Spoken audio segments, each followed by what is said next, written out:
Okay. Welcome, everybody. Danielle, did you want to say something? No, I said I had to go get chapstick. Okay. Welcome to Texas Jewish Arts Association. Thank you very much for joining us today. I am Nan Phillips. I'm president of Texas Jewish Arts. TJAA is a nonprofit organization for visual and performing artists, creatives of all sorts, and art supporters. We are based predominantly in Dallas-Fort Worth. We will soon be expanding into other areas of Texas. Our organization believes that combining, supporting, and learning about different forms of art enhances and enriches the lives of artists and audiences alike. In our programming, we try to bring information to our members and to the public about different aspects of the art to expand our knowledge and our horizons.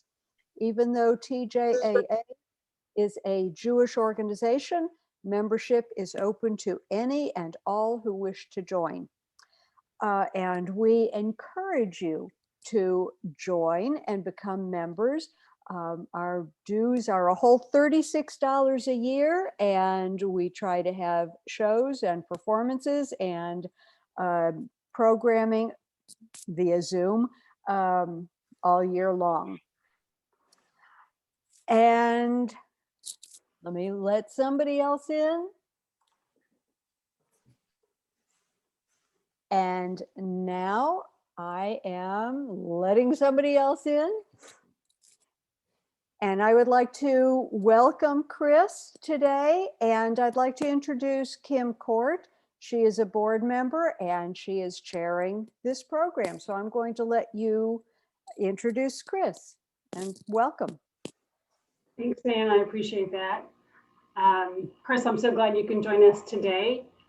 Just a little biography on Chris. And sorry, I'm going to read what he sent me just so I don't miss anything.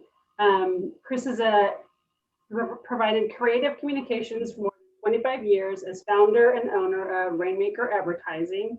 In 2018, he founded the Urban Artist Market, the local show that features more than 70 artists from diverse art disciplines, including pottery, painting, sculpting, mosaic, fused glass, leather goods, fiber art, jewelry, and much more.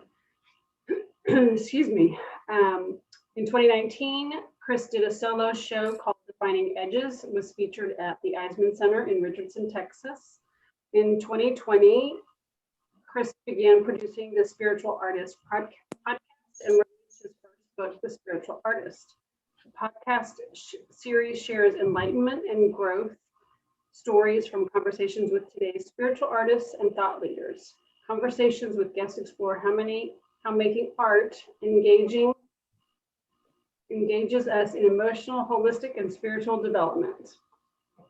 And Chris is here. He's written the book, The Spiritual Artist. We are designed to create, and I'm gonna turn it over to Chris. Well, thanks. Thank you, Kim. Thank you all for coming in on this sunny day, although it's still a lot of ice out there. Kim kind of went through my bio. I just to give you a little history, I have run and I continue to run an ad agency in Dallas. I was down in Deep Ellum, and I've moved to a home office environment in the last few years, but I do marketing for conferences and trade shows. And that is one of the reasons why I opened the Urban Artist Market 2 years ago. And it was combining my art with my talent for organizing events and putting them together. And so we do have a show planned for this June in Addison, and it's going to be at the Marriott Quorum. So that'll be a lot of fun. And as you can see behind me is a piece of my, one example of my art. So what we're going to do, what I'd like to share with you though, is my journey for this book and where it came from.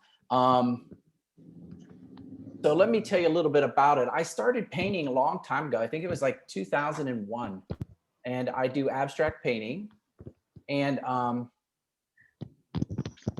I did it mostly just because I was tired of sitting in front of a computer, which here we are sitting in front of a computer, but I wanted to be able to move and be creative standing up. And after 25 years of doing graphic design and concepts and branding, on a computer to be able to stand up and paint was wonderful. I started painting in all my spare time, and it grew. What happened was I started attending a workshop in Santa Fe by a woman named Virginia Cobb, and she's an excellent mentor. And I would go once a year to her workshop, and you would stay for the whole week and paint all day.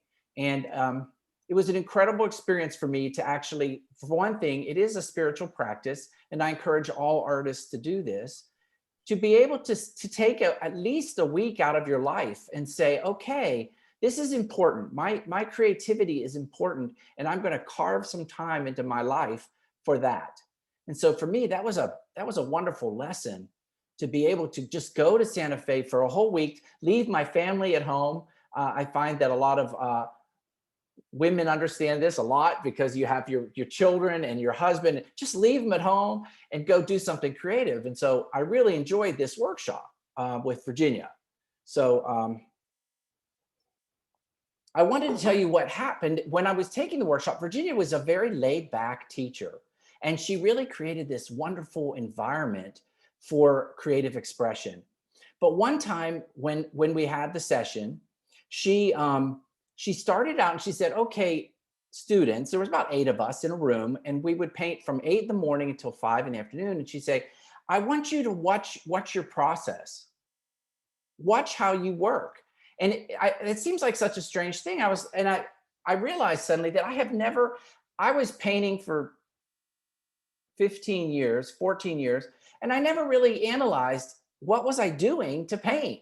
You know, I walk in the studio and I have all the stuff out, and I would just start and haphazardly throw stuff on the canvas and play with it and move it around, draw a little bit and try different charcoals and tools. So what she taught me was to stand back and actually watch how you work. And that is where this book came from. So this book came from 8 years of watching my process and how I work. But most importantly, what I started realizing is I wanted to see, how do you get to that place? And if you talk to anybody that's creative, they understand this. There's this wonderful magic place when you're doing creative work where you almost lose a sense of time.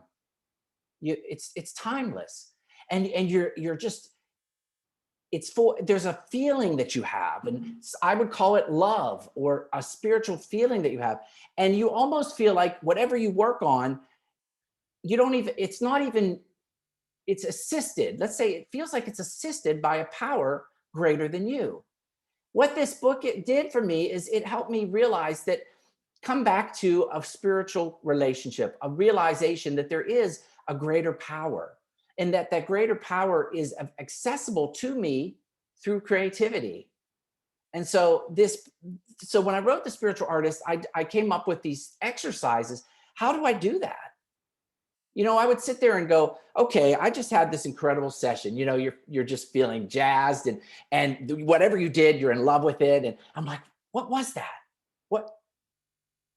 How did I get there? What brought me to that place? And you suddenly realize there are steps. There are steps to getting you to that place. So we're not going to go over, obviously, every chapter in this book. And I do think I'm really proud of the book, because I think each chapter in a different way explains how to get to that state of flow. It's what I call the state of a spiritual artist. How do you get to that place where time is irrelevant, where creative ideas just flow through you, and where suddenly you're inspired to pull a certain color or a fabric, and this applies to every discipline. So this creative process, as I wrote the book, I started going, well, this lesson is not just about painting. This lesson is for life. And so there's a chapter in the book where I talk about focus on what is working. And so I would be painting on a canvas, and I realized that if I looked for the area on the canvas where everything was falling in place, where it just worked, my instinct was always to look for the part that wasn't. Oh, this looks bad. It's messy down here. No, focus on what's working and make it bigger. Paint it bigger, expand it, duplicate it, spread it out on the canvas. And so I realized it really was a spiritual practice. Don't focus on what's not working. And don't we do that as humans? We look at our lives and we sit there and we go, oh my God, it's cold out, the plumbing is freezing, there's no electricity. We always focus on what's not working. But if we sit there, and this was a perfect lesson, a spiritual lesson for just this last week, I have my dogs with me. I have a beautiful, at least I have a fireplace. I have a natural gas fireplace. You know, you have to reach sometimes. This was definitely a challenging week, but you have to reach. But then you realize, oh my gosh, there were things that were working. And if I focus on those, I almost don't notice the plants freezing outside or what, you know. And so it's not a fix-all. But what it is it is a spiritual practice. And I use the word practice because I think we always get to practice. You know, when you talk about art, you move ahead and you're always practicing to get a little better. And so the lessons in the book are wonderful. And so today, what we're going to talk about is we're going to talk about something that I recognized as I did the creative process. And it's about my wholeness. And so we're going to work on chapter 11. And I'm going to talk about it briefly, and then we're going to break up into little breakout rooms where you can share your thoughts with some of these other artists. Some of the people in this room are friends of mine that are artists in different disciplines. Some of you are painters. I really do believe whether you're a photographer, whether you make jewelry, whether you paint, the creative process has certain steps. And if you pay attention to them, if you focus on what's working, if you apply that, every single time you walk up to the pottery wheel when you paint, every time you walk in there, you will find that you will be pushing the creative process has momentum. It has a power. And when you focus on what's working, guess what? It gets bigger and bigger and bigger. So today I'm going to share my screen. I'm going to share this chapter on wholeness and read a chapter to you and talk about this. And what I wanted to tell you, when my teacher, Virginia, told me to listen to watch my process, it was a hard thing. My mind goes a mile a minute. I'm ADHD and my mind is going blah, blah, blah. So in order to slow my mind down, as Eckhart Tolle says, to slow down that and be present, just be present in the moment and watch yourself. I started really sensing the state that I had.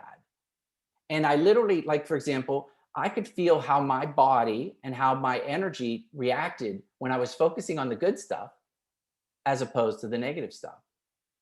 I could see how my body was reacting in the creative process when I was thinking good things, like, oh, I love my children, my son, I love my house, as opposed to I hate this job, or why do I live here, whatever. That energy, the vibration, the conscious vibration of positive energy accelerates the creative process. It accelerates. So we're going to talk about wholeness because I realized that I was doing something wrong when I started painting. So I'm going to share my screen with you. And I hope y'all can see this. Yes? Okay. So I love this quote. I chose to put a quote before every chapter, and that summarizes the chapter in detail. So this chapter is about wholeness, and the quote is, "You don't need another person, place, or thing to make you whole. God already did that.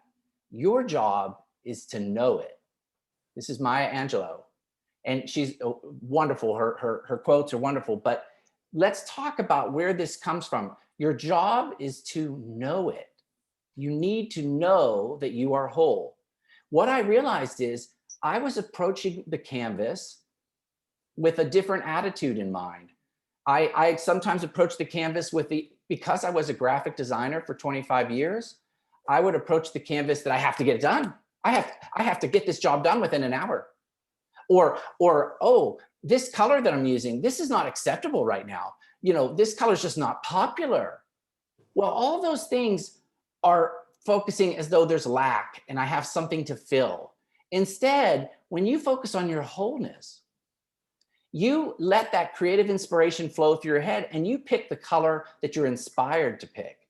You pick up the fiber that you're inspired, or the collage piece, or whatever work you're inspired to move, and you follow that inspired step by step. So here it is. I'm sorry, I thought it was chapter 11, but it's actually chapter 8. Your wholeness revealed.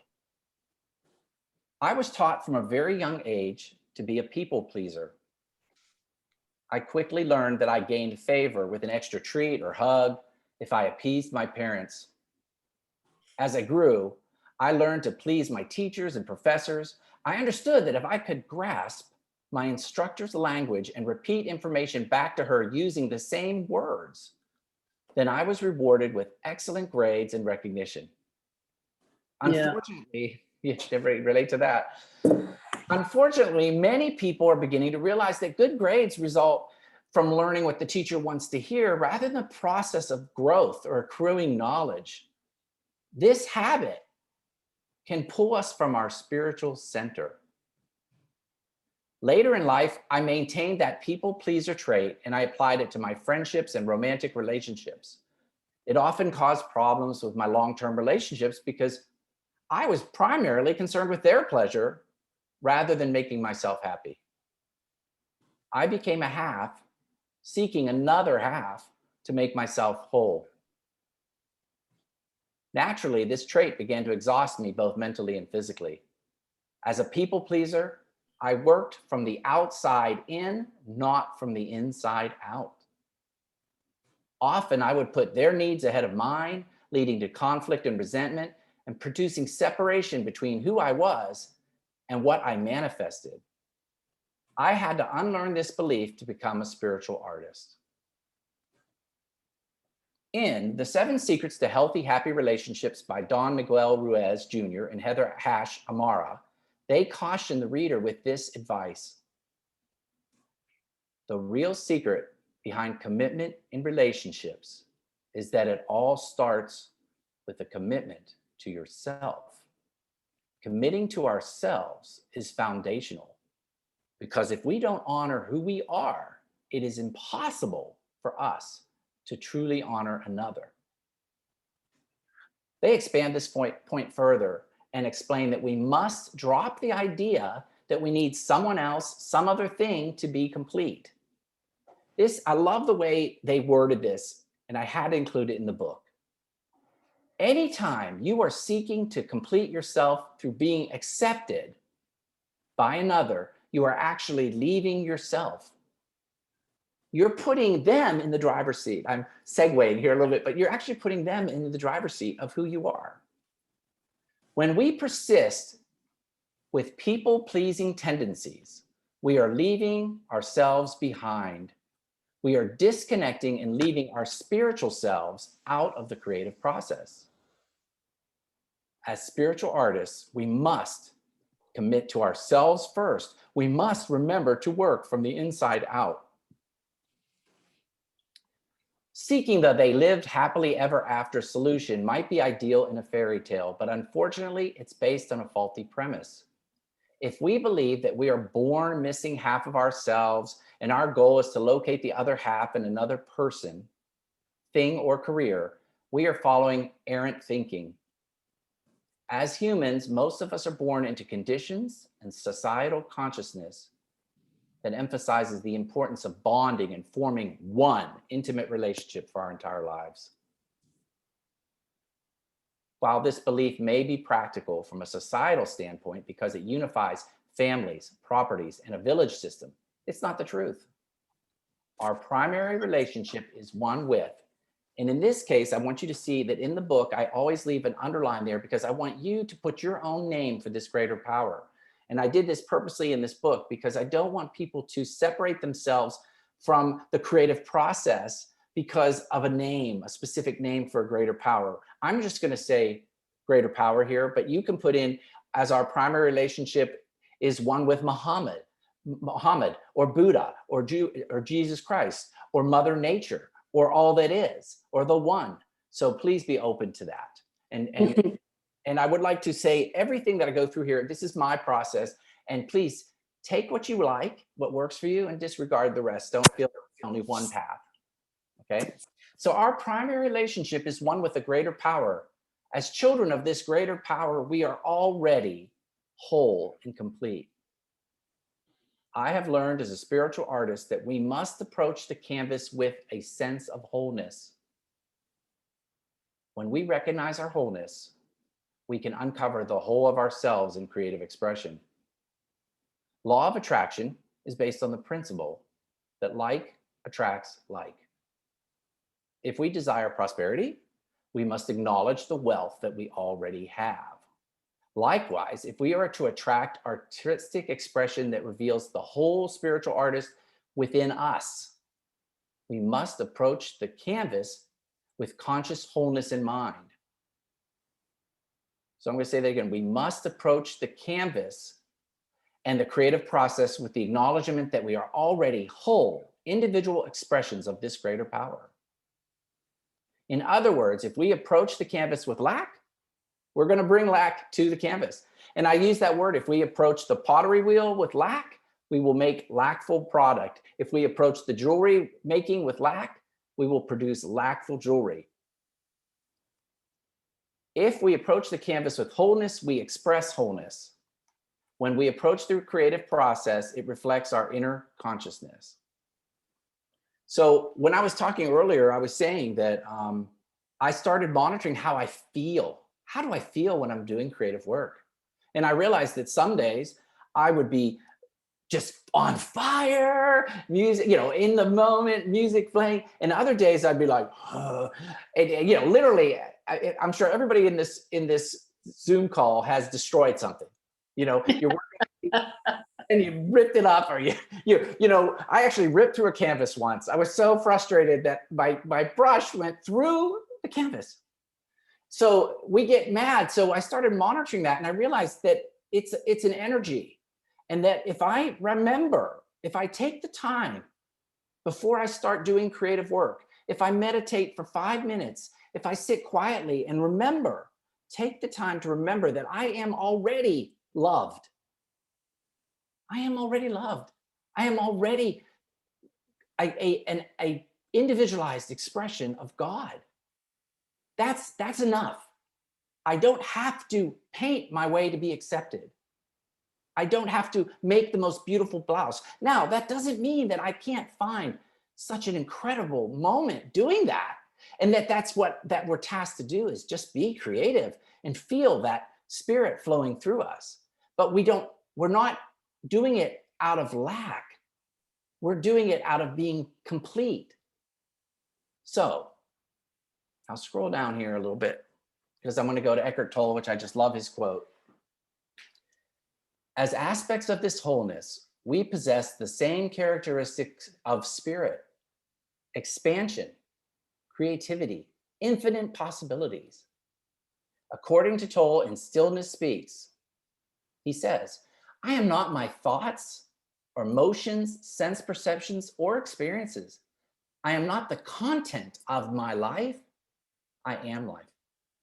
I am the space in which all things happen. I am consciousness. I am the now. I am.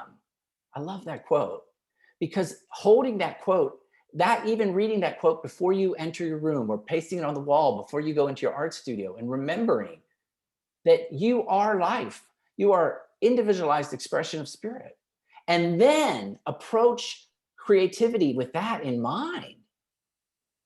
Wow, right? Just wow. So let me see. Okay, all right. So how are we doing on time here? Okay, I'm just going to jump here to this last part. As a spiritual artist, I realized that this core belief applies to the act of creativity and how I approach the canvas. Creativity is a process that flows from inside out. Before I pick up the brush, I must acknowledge that I'm whole. I cannot approach the canvas to validate or prove my worth. I start at whole. Wholeness is the starting point for a relationship with a greater power, with ourselves, with others, and with the creative process. As I approach the canvas, it must be from this knowing so that I can reveal my spiritual truth and co-create. Wholeness wasn't an easy lesson for me. Like most of us, I learned to please my parents, teacher, and life partner. It was only through self-examination and a lifetime of lessons that I realized the truth. I am already whole. I was in a workshop last week for Valentine's Day on Saturday, and one of the things that they asked us is, how do you view your relationship? And I said, I love the metaphor that when you're with someone special, you're walking side by side. I am not leading my partner. My partner is not leading me. We are walking side by side in our wholeness and sharing the creative process called life. I just love that discussion. So coming back to our group here, did anybody have any questions about what I read? No, Okay, because I don't want to read too fast for you. All right. So what I'd like to do is we're going to break up into groups, and you'll have people in your group. And if you don't have to have a picture on if you don't want it, but you have people in your group. You're going to share and answer the question, why? I want you to take today. Why do I create art? You're going to share that question with the people in your group. I'll put it in the chat line here so you can see it. Why do I create art? I mean, think, when Virginia asked me about that, about my creative process, I started realizing, why do I do these things, and how do I do it? But I think this is a really good lesson. So Nan, do you know how to put them into, let me see, 1, 2, 3, maybe groups of 3 or no, groups of 2, I guess.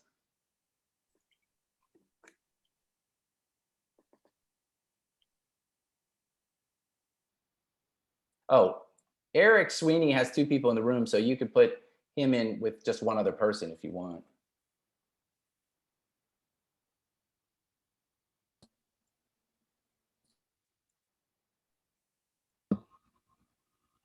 Hi, Lynette. I didn't see you before.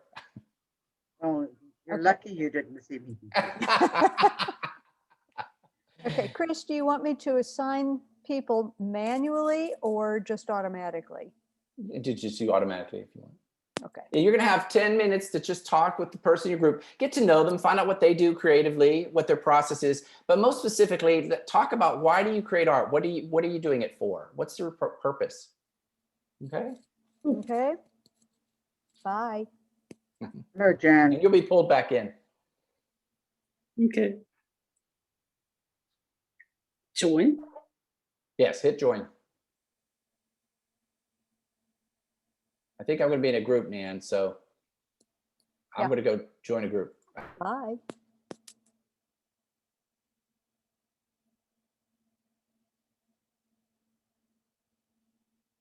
Oh, Did you not get into a room?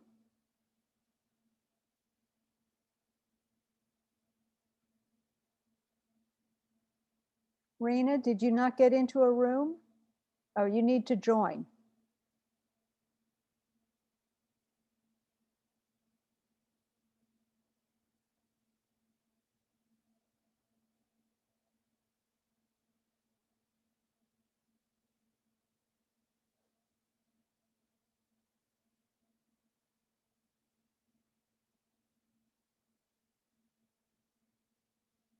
Rena, you need to join a room.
Rena, I'm going to put you in a room.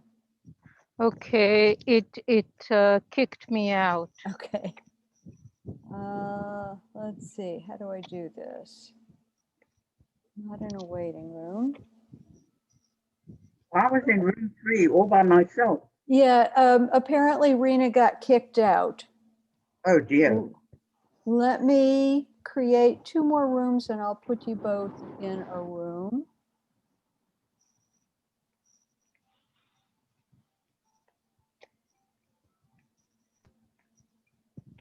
Okay, Lynn, can you go back in a room?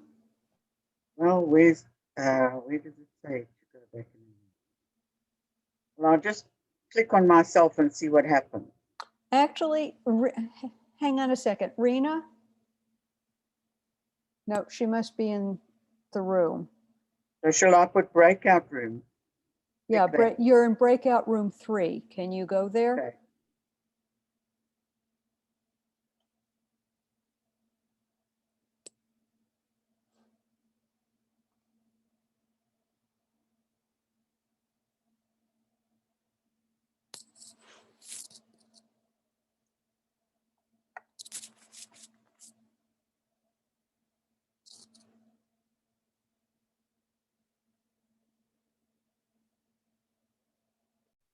Very impressed with your Zoom master skills, man. Oh, they are so rudimentary, I tell you. But you're good. You're good. Raina, are you there? Yes, I am. Good. Okay. So Can why, you hear me? yes. Yes, we can. So, Okay. Rena, why do you do art? Why do I do art? I don't know that I do art, but I like being with a paintbrush or collage. I feel at this point that I have to. As I was telling Lynette, I don't feel whole. I really liked his talk about wholeness, and wholeness is so Jewish. Shalem from shalom, and so I just don't. I now I feel less and less whole unless I'm doing a little something regularly. So that's why I do it. So Barbara, Lady welcome. Barbara. Thank you. Well, I gotta switch it. Wait a minute. I gotta go back to Bobby. Always have to change. Hi, everybody. I was just about to go for a walk. All of a sudden, the weather's gorgeous, and then I saw the reminder. I thought it was later, and I went, "Oh, I'll just." Oh, So, what did I miss? What's the highlight of this spirituality? well, everybody is in a breakout room except us. We're okay. in our own breakout room. Oh, So cool. what we're discussing now is, oops, that's not what I wanted to hit. You were saying my skills are so good. What we're doing right now is discussing why we create art. Oh, okay. So we've all gone, why do you create art? I have been, judging myself for not creating art in that I'm not doing it the way I used to, but I constantly know that everything I do with an aesthetic sense, and I do it with an artistic sensibility. So although I would love to, Lynette knows all my psychological problems about this, but, until I get to the point where I can do that, I'm just, satisfying myself. I heard a program this morning that said the definition of happiness is gratefulness, and that, and that it's much easier to make yourself do something in order to get to a point where you feel it rather than the opposite. So I think it's a good idea. Uh-oh, I just lost you. So what Chris Miller was saying Yeah. is that we are created whole and perfect anyway, and we should do art for ourselves. Yes. As an expression of ourselves. Yes. So what have you got to add to that, man? So Miss Neiman, when you Hold on. keep judging yourself, Well, for example, I had a harvest from my garden. I mean, I made one salad with this harvest, but it included a nice fennel, some baby beets, and tiny little misshapen tangerine oranges. There were 3 of them that I picked from my wow. orange tree. And I made this, I found this incredible recipe for shaved fennel and beets and blah, blah, blah. And it was, I took photos of it. I can send it to you. It's very artistic. And so I felt good about that. And, you know, I'm not, so if you have to be famous and you have to market yourself and you don't feel good at that, then you can feel like a failure. But if you enjoy your life because of the way, if I enjoy my life because of the way I express myself, whether it's cooking or gardening or, you know, changing paintings on my wall, which I also did recently, you know, my furniture and stuff, you know, I just, that's fine. For now, that's fine. And if I would love to have the passion again to pick up paint and do stuff with paint, but I just don't right now. So that's the way it goes. Okay. Hopefully think the we are rebirth all- of spring. Okay, is everybody happy about this potential rebirth of spring? I think well- that'll be very motivating. Okay, well, let's get back to Chris. Okay, I'm going to ask everybody to please mute yourself right now so Chris can talk. Okay, great. Well, then I'll ask you to unmute, but Nan, did you get to be in a group or no? You did?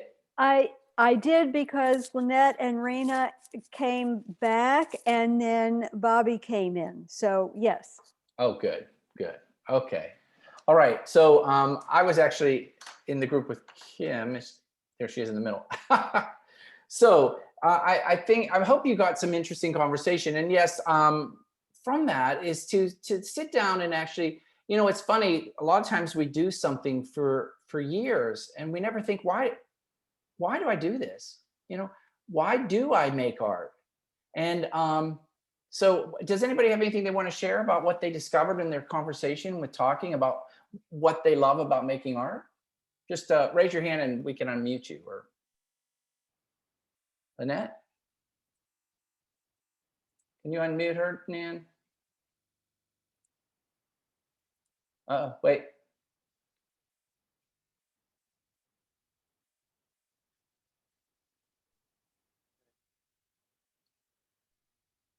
Lynette, you're gonna have to mime it. And Lynette, you can unmute yourself.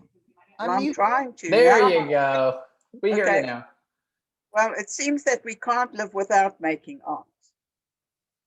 It's a way that we have to express ourselves. And if a day goes by without art, we're not happy. So it's something you just have to do, right? Has to do. Mhm. I agree. Donna? Well, for me, I love problem solving. I love problem solving and thinking of new things. I don't ever think of the same thing twice. I'm like you, Chris. I guess I am kind of 80. And and so the creative process is problem solving. Whatever it is you're creating, you're ultimately solving a problem and creating something beautiful. So The that's what, great thing is that there's no right answer. Hmm. Except your own answer. that's correct, Lynette. It's individualized and unique, just like everybody in this call. You know, what we do is totally unique to us. Anybody else? So I was sharing with Chris that for me, it brings me joy and happiness, but I had a dad who was a Marine, and so there was always these rules. And in fluid art, it's just, there's no rules. I can go outside the lines and be free. Did everybody hear that? Kim was saying that she was raised by us in the military background with her family, and so it was all strict. And so to be able to just do fluid art and just let things kind of take their own course, that's something neat to know about yourself, Kim, as an artist too, that you would be attracted to disciplines that have a little fluidity to them. Clay work would do that. What Danielle was talking about earlier, doing ice dyeing. Danielle, you've said that yourself, that it's it just takes on its own form. It's almost, you can't keep it contained, right? Yeah. So ice dyeing is where she ties things up and puts it in cold water, and the dye slowly leaches out and it takes on its own unique pattern. She does beautiful scarves and t-shirts and stuff. And so it's important to know there is no wrong answer. Lynette is correct. There's no wrong answer, but understanding who you are and what you like. You know, I have a certain style that is very linear and very tight. I mean, very tight edges. I find that meditative. To make a line straight and perfect, I find it almost calming for me. It calms me because I have to force myself to do that straight line and force myself. And I find that, oh, that's calming. But other people, you know, Kim on the other side, oh, no straight lines. Nothing straight. And so knowing who you are, but, and I talk about this in a chapter, every one of us has what I call creative DNA. Twyla Tharp talked about it. She's a famous choreographer, and I quote her in another chapter, but we all have what I call unique creative DNA that's special and unique to us. And I know that those straight lines, that solid cut is in my tool house. It's what I like. And Kim knows that things that are fluid and move is in her tool house. And there is no wrong in creative expression. It's just learning to be and know who you are. And so it's really fascinating when you take the time to watch yourself. How did you all feel about this concept of wholeness? I'm gonna challenge you to speak up. Does that rest easy? Or do you find yourself saying, oh, I'm not whole? Anybody? Lynette? And then Abby. I'm whole.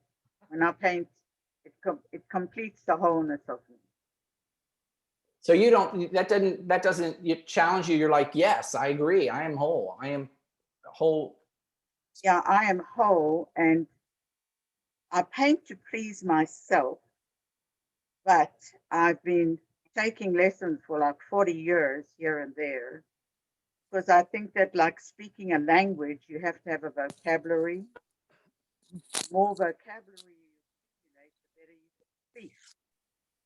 But then when you become a slave to other people's vocabulary, then you lose your wholeness, because then you're painting according to their prescript and not to what you've practiced and absorbed for yourself, and then can just dance with it. I love that, Lynette. Abby's next, and then Donna. Well, what I was going to say is I'm applying this to my business. I do interior design, and just hearing you talk it's putting me in a new place. I'm like, I've been doing it for so long that it's become very rote to me. And I'll sit down and solve a problem, and it's like I'm not connecting. I know what looks good and what works together, but I'm not enjoying the experience. Like sometimes I'll get into a project and I can get that same high feeling and know that I'm really doing something creative and out of the box that I would get doing a piece of art. But I've been missing that lately. And I think just by stopping and in the morning and maybe, like you say, meditating and getting into the present and being whole about it and authentic about how I start my process, instead of letting my memory, take over. I think that that's going to help me find that spark that I've been missing. I love that, Abby. One of the things you pointed out is sometimes we actually do compete with ourselves. I will paint something and I'll be looking back at something I did a month ago, and I'll find myself trying to match it to go down the same path. And I'm like, no. That is who Chris was a month ago. That's Yeah. not who I am today. And Abby, when you're right, being present, you don't want to be an autopilot. You want to be Right. present when you do that design. And it's fluid and it flows, and listen to that inspiration that comes and pops in your head and that's the exciting part, right? Mhm. And so sometimes I say that in my book, don't look to behind yourself. Don't compare yourself to who you were in the past, and don't project into the future. You don't paint with, I will be famous and people are going to worship me. Something, that's not why I do it. You don't paint because, oh, my name will be everywhere and everybody will bow down. No, you have to be in the present, So I think Donna was next, and then Jan, if that's. Well, when you were talking about the wholeness thing, the thing is, I like myself. And one of my favorite, I enjoy being alone. And I'm not lonely when I'm alone, because I was telling Abby, I haven't been able to concentrate much on painting because I'm actually new to it. And my creativity was remodeling homes, same interior design, remodeling homes for years, and didn't give enough credit that wasn't actually an art form. But when we had the storm this last week, when I was with power, I spent all my time in the kitchen, and I do cook a lot all the time. I'm really into nutrition and organic cooking, and it's my Zen place. And that's where I lose my track of time. And I don't want to do it for a living. I don't want to hang it on a wall. But I truly enjoy being in the kitchen. But really what I enjoy being alone. Of course I love people, and I want to have a relationship and all that kind of good stuff, but I like myself. That's great. No, I love it. And you know what's going to happen, Donna? You run around enjoying that too much, someone's going to pop up in your life, because that's what happens. And then you'll be like, what are you doing here? I like being alone. Anyway, that was great. Jan, go ahead. Unmute yourself there first. There you go. And my battery can't keep up with so if I go away suddenly, it's been wonderful. But you had said something, and then it came up again with Abby and Lynette about, the surprises and but I find as I'm doing a piece, Nan knows me well enough. She's seen me do it. You said, your brush went through the canvas. Well, to me, that's when the good stuff starts to happen. It's when the accidents happen. They may be trash, but so often it's better than what I'd originally conceived, and so the work becomes a conversation between myself and whatever wants to manifest. I was speaking with Eric Sweeney, and it's like there's something out there that wants to manifest.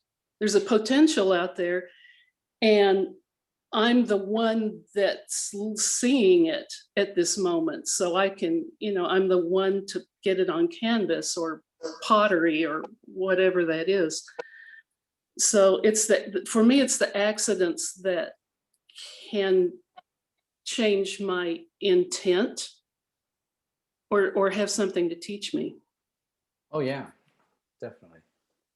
And Elizabeth Gilbert, I don't know if you read her book on creativity. She talks about how there's a muse, and the muse will go to the first person that is open to it. So yeah. you like you have a creative inspiration, and it's waiting for that person that's going to listen. And if you don't listen, it jumps to the next person. So Jan, if you don't listen to that muse that's telling you what to create, it's going to jump to Donna. And then if Donna doesn't listen, it'll jump to Kim. And so it's really an interesting concept when you co-create, because I like to call it like you're creating with spirit. You're listening to that spirit's impulse, and you're right, just getting to that place. So and if you notice, creative ideas, inventors, something will get invented, and at the same time on the other side of the planet, somebody's filing a patent. These ideas, Yeah, okay, that's all I got. There's a word for that, and I have it written down somewhere where they pop up in synchronistic places across the planet. Yeah, I yeah. don't. It's a complicated word, but anyway, yes. So, does anybody else have anything that they shared about and talked about with Nan? Oh, I don't really remember what I was going to say, but I've worked with Jan and she is a hoot. She does take her mistakes and turn them into really fabulous pieces of art. And when she gets ideas, she gets so excited. It's really, it's inspiring. She goes, oh. It's wonderful. I was going to say, I do feel whole. You were talking earlier about approaching the art from a negative space. That happens to me when I'm facing a commission and all I can see is the deadline. And man, that is the worst negativity I can come up with. And I usually have to make 3 or 4 pieces when I'm doing a commission because the first ones don't work because I'm so negative. I have this negativity going on. And once I can finally relax and accept the fact that I can do this, then I can create the perfect piece. That's funny, Nan. Kim and I were talking about commissions as well, and there is that pressure to perform.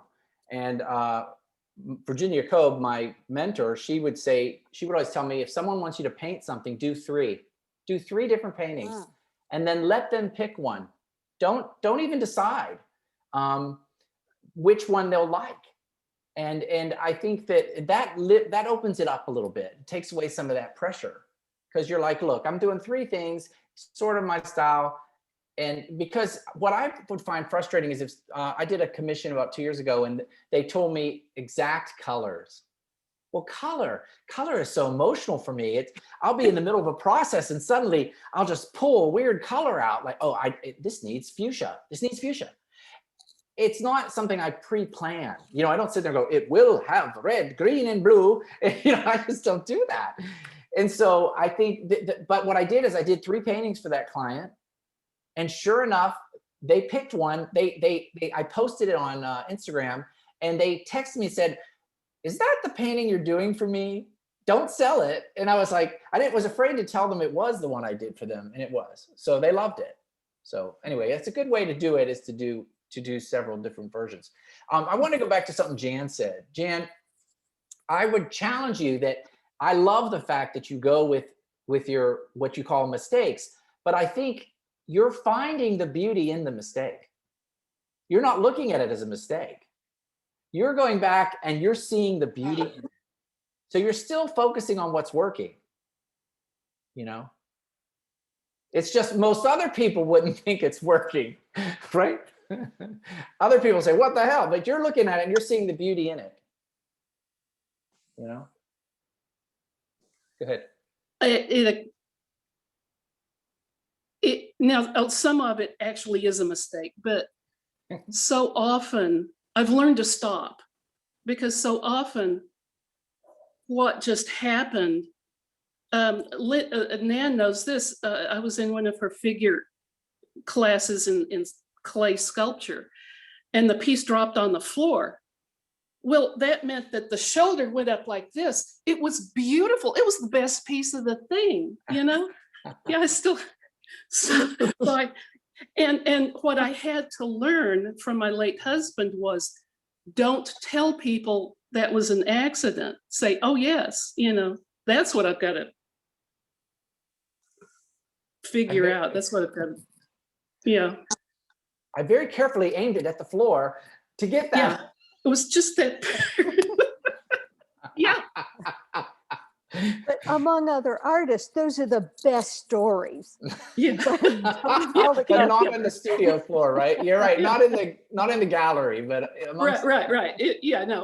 In a room like this, yeah, I'll tell that story. But I did a painting, one of those anger paintings years ago, and I wrote a swear word. I wrote a swear word into it. I was so mad. had. And then of course I painted most of it out, but sure enough, the painting sold, and I see that little sliver of a K sticking out. Yeah. They don't know, but you know, I think that's part of just going with it, going with that feeling and Yeah. riding that emotion, you know, which is another chapter. I'm loving that so many of you have said that you love who you are, and because I feel that I see so many people that say they don't. You know, I had someone come up to me and say, "Well, you say I'm whole, but I have so much that needs to be fixed." Mm. And I said, well, we always have things we can improve, but we're still spiritually whole. We're still spiritually whole. I mean, we're not done by any means. I'm not like, well, I'm whole, put me on the shelf and I'm done. It just means that I accept that I am a creative expression of God, and I'm empowered in that creativity, and I co-create with that. I co-create with spirit by following those impulses and listening to that, and looking for what's working, and making mistakes, see the beauty in a mistake. You know? So is there any other questions? Sarah, we haven't heard from you. Is anything that you want to share?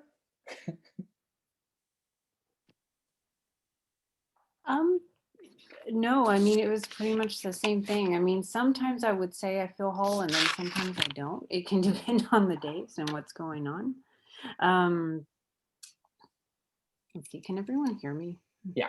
Okay, I was having trouble with my sound earlier. I would say that, I mean, I had notes and then I lost them. But to me, it just can really depend on the environment as well. Like I would say I would be more creative like here in my studio playing, as opposed to with the maestro threatening to fire me, you know. So that's a very different atmosphere. So it's kind of but like you said, like what Jan said about the mistakes, the mistakes are kind of like, well, this is out of tune. This isn't, the bow's not in the right place, yada, yada. But then it's also along the lines of being able to question and say, well, who says, there is a thing called expressive intonation. So, I love that. Yeah, it's a real thing, and it is. But yeah, that can always be. Sometimes the mistakes are what makes it unique, as opposed to listening to a studio recording opposed to a live recording. So yeah, it's the my partner is a director, and he says that they've synthesized music so much, computerized it, that it used to be you could hear a song and you could hear her breathe in.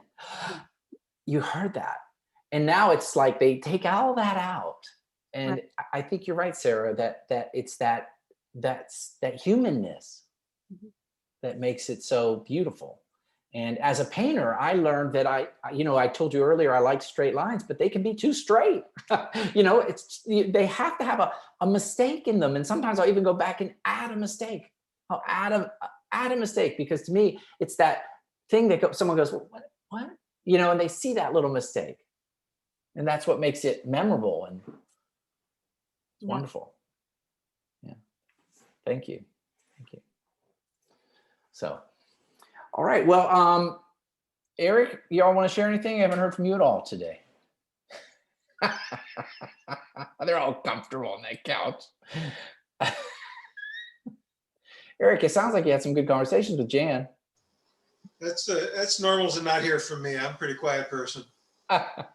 Oh, okay. All right.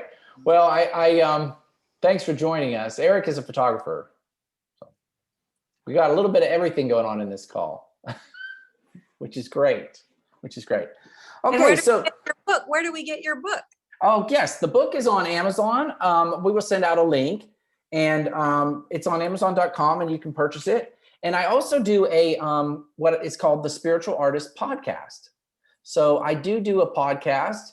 I interview artists, and a lot of times it's just about the process. I've interviewed Sarah. It's really interesting. I just interviewed a woman that writes music, and she just wrote a creative book. And I have a violinist that I'm going to interview in the next week or two, and she focuses on how your body, how you hold the body affects the instrument and the music and everything else. So I'm looking forward to interviewing her. So the Spiritual Artist Podcast is available on my website link, and I'm sure Kim will send that out to everybody. And I do have, at the end of the chapter, there is an exercise from the wholeness. Kim, what if I just send the PDF and can you send it out to the people that were in this, or? I can also put it on our webpage. So if you go, this recording will be on the webpage. So if you go to texasjewisharts.org and go to past events, because this event will be over, you'll find Chris Miller's page for this presentation. I will put a link to your book. Chris, you said you were going to hold up your book so people can see it. So it is on the webpage. A link to your podcasts are there, a link to your YouTube video teaser is there. Yes, and let me tell you what's so interesting. I want to comment real quick on what Sarah said. We don't always feel whole. That is the human experience. You know, I'll say to someone, "Oh, I'm having a human day today. I'm feeling really human today." And I think and part of that is letting yourself off the hook. Sometimes I just walk away from my studio. I just say, "This is not the day. I'm not creating today." And to not be mad at I used to get mad. You know, I'm such an achiever. I would be like, "Well, I have to do this." No, you don't. No, take a break from it. So the exercise is, I'll just tell you, it's take a few minutes this week to meditate or become grounded before entering the studio. Sit quietly and notice this greater power expressing itself around you than within you. Acknowledge the aspects of spirit that reside within. You know, what aspects do you have of spirit? Take a mental inventory of some of the characteristics that you possess. Set a timer. You know, it doesn't even have, this says 15 minutes, but you could try it for 1 week. 1 week, try this little meditation before you walk into the studio to ensure that you give the time and focus to this exercise before working. Recognize, and this is what I like, what does it feel like when you are in this state of recognizing your wholeness? If you sit there and go, "I know I'm whole," just, do you feel it? Do you feel how your body raises? There's an ownership of that, and that will come and be reflected in your creative work. You know, so we will send this out. It'll be on the website. I encourage you to practice it. Each chapter has an exercise or two at the end. I think this is great. I love talking to everybody and hearing how they interpret different aspects of the creative process. So is there any other questions? And then I'll hand it over to Nan and she'll close it out. Anybody? It sounds like Jan? the key is the suspension of judgment, suspension of self-judgment. That's it's not good, bad, yes, no, it just is. That's another chapter. Oh, good. Go ahead, Lynette. Well, thank you for being here. Yeah. Lynette, you're muted. There you go. Can you hear me? Okay.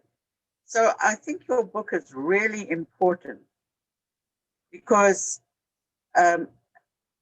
sort of as a beginner artist, knowing why you paint and how you paint. So it's not about the technique of painting. It's about your attitude and your relationship with your artwork. And